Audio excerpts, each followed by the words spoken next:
Hello bookworms, I'm Becca, and today I have a huge end of the year book haul for you guys. I definitely treated myself this holiday season, and I have so many good books to show you that I cannot wait to get started. I can't believe that Bookmas is almost over. I feel like I did pretty good this year. I got sick in the middle and missed a bunch of days, but I did better than last year and I had a lot of fun. Since I'm still sick, I'm just going to be sipping on some water. And I got this really cute book scarf off of Amazon. You guys, I am just like a crazy book lady. I have nothing else in my life going on except for books. I'm not even kidding. Alright, let's get started with this book haul. The first book I got is The Girl Who Drank the Moon by Kelly Barnell. This is a middle grade fantasy about a small village that every year sacrifices a baby to a witch in the woods to protect their town. But what they don't know is that the witch is actually very kind. She rescues the babies and delivers them to loving families on the other side of the forest and feeds them starlight to nurture them on their journey. Until one year she accidentally feeds a baby moonlight. This book sounds so magical. I've heard so many people talking about it and I have been dying to get my hands on it, and I'm so happy to have it in my collection. I can't wait to read it. The next book that I got, I already started reading and I am loving it so far, and it is The Afterlife of Holly Chase by Cynthia Hand. I feel like everyone talks about this as the quintessential holiday read because it's actually a Christmas Carol retelling. Christmas Carol is one of my favorite holiday stories of all time. When I was in 6th grade, I was actually in a very small production of A Christmas Carol, so it will always hold a special place in my heart. This book is about a spoiled teenage girl named Holly, who 5 years ago was visited by 3 ghosts who tried to get her to change her ways, but she didn't, and she died. And now she is working in the afterlife at Project Scrooge as the latest ghost of Christmas past. I was really unsure about this book, but I took everyone's word for it and picked it up, and I have to say, so far, I am freaking obsessed with it. I love all the little nods to Christmas Carol, and I cannot wait to continue on with the story and see how it unfolds. I can already tell this is going to be a yearly holiday read for me. Next, I picked up Dumpling by Julie Murphy. I just finished Ramona Blue, and you guys, that book shook me and shook my soul, and it is currently rivaling We Are the Ants for the #1 book of the year. I can't believe that I just said that. So before I'd even finished it, I knew that I needed to pick up Dumpling, especially since the Netflix movie just came out, but I cannot watch the movie until I read the book.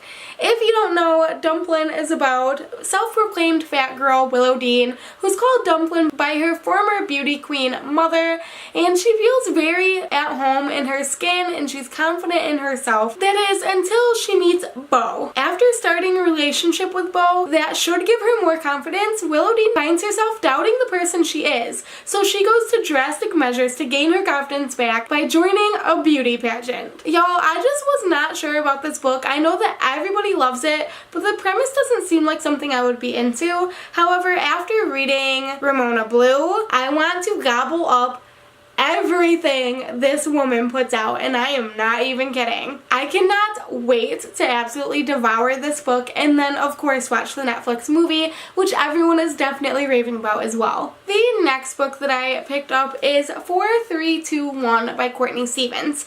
Courtney Stevens is also the author of Dress Code for Small Towns, which is one of my favorite books that I read this year. In her latest book, we get a glimpse into the lives of 4 teens who survived a massive bus explosion in New York City. On the 1-year anniversary of this event, the teens take to New York to put up an art installation remembering this tragic event. Even though they survived this event, it's clear that they are still trying to survive the guilt that they are feeling following this tragedy, and what ensues is going to be an absolutely heart-wrenching story. I am so excited for this book. I love Courtney Stevens so much, and I cannot wait for my emotions to be absolutely ruined in another one of her books. The next book I picked up is 5 Feet Apart by Rachel Lippincott. This is actually going to be a movie in 2019, and I was very surprised to find out that it's actually a book. It definitely seems like a trashy teen romance, but I am here for that. And in the book we follow a girl named Stella who loves to be in control of her life, but the one thing that she's not in control of is her cystic fibrosis, which has kept her in and out of the hospitals her entire life. And now the thing that she has to control most in her life is making sure that she keeps a safe distance of at least 6 feet from anyone and anything in her life that could possibly jeopardize a lung transplant. That is until Will enters the picture, who doesn't care about anything except turning 18 and being able to unplug himself from the machines that have controlled most of his life. After meeting Will, Stella has to decide whether or not love is worth jeopardizing her future, and is maybe 5 feet apart okay? It definitely gives me The Fault in Our Stars vibes all over, which is okay because that book was heartbreaking and I've never really fully recovered from it. So hopefully 5 Feet Apart will fill a little bit of the void that John Green has just wrecked my life with. But probably not, let's be honest. The next book I picked up is The Other Side of Lost by Jessie Kirby. In this we follow a teenage girl named Mari whose life is seemingly perfect. She has a lot of social media followers, but what they don't know is that everything behind the camera is staged, and she hasn't felt happy in a long time. And after a spur of the moment video confession goes viral, Mari wants nothing more than to escape. Then, when a box shows up on Mari's doorstep full of her late cousin Bree's hiking gear, Mari has no choice but to take to the trails that they were meant to explore together. With nothing more than Bree's travel diary as her guide, Mari discovers what it's like to be truly lost and finds herself in the process. I am such a nature buff. I love camping, I love hiking, I love anything outdoorsy, so the cover alone was enough to draw me in. And then when I read the synopsis of that story, I knew that it would be something that I would be totally into. I cannot wait to read this book. I'm going to try to tear through it before my next camping trip, which won't be for a while because it's winter. But seriously, you guys, this book seems like everything that I need in a book, and I cannot wait to read it. These next two books are definitely an impulse buy, and it is Fantastic Beasts and Where to Find Them and The Crimes of Grindelwald. The original screenplays, of course. I just wanted to add them to my Harry Potter collection, and I'm really excited to actually do that.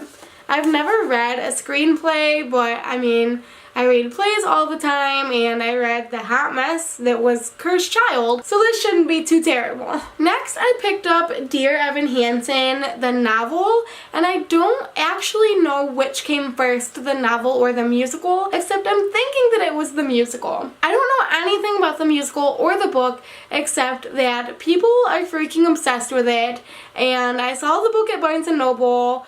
There's no way I'm going to see the musical anytime soon, so I thought that this would be a really good compromise. If you know a little bit more about Dear Evan Hansen, please make sure to let me know down below in the comments because I would love to learn more about this story before I dive into the book. Next, I got a really sweet middle grade book called After Zero by Christina Collins. This is about a young girl named Elsie who carries around a notebook full of tallies, and every tally in her notebook equals a time that she's spoken throughout the day, but her goal number is 0 tallies. Once she hits 0 tallies, she is golden, but it gets to a point where she fears she may have forgotten how to speak to anyone altogether, and when her family starts to crumble, Elsie discovers that her silence may be the key to unlocking everything. This seems like it's going to be a really heartbreaking, moving book about loneliness and desire for human connection.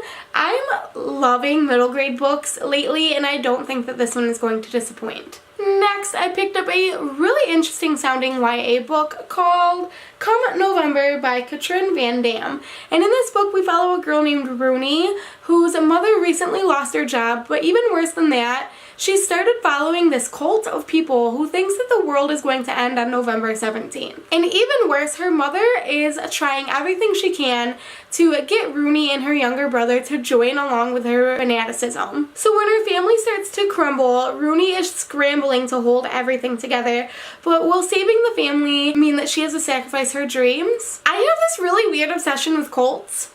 That's a strange thing to say. So this book sounds like something I would be really interested in, and that's really the only reason I picked it up. I've only read one other book that was about a cult, and it is The Sacred Lies of Minnow Bly by Stephanie Oakes, and I loved it. So hopefully I will love this one just as much. Next I got a graphic novel, and it is Be Prepared by Vera Broskell, and it's actually a signed copy that I got from Barnes & Noble.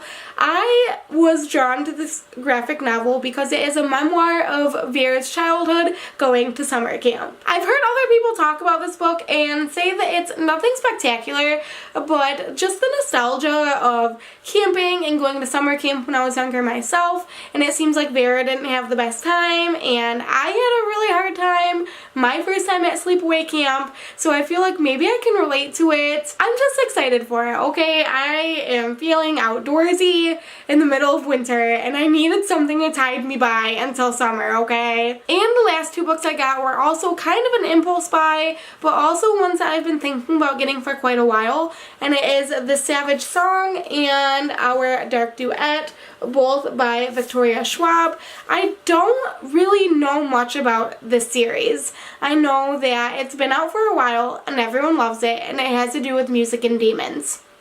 That's really all I got. And apparently, a failed assassination attempt, according to Spencer. He is actually the only person that I've ever heard mention a failed assassination attempt, which is what pushed me over the edge to pick up these books finally. And I'm really hoping that I like them, because I'm not sure if I will.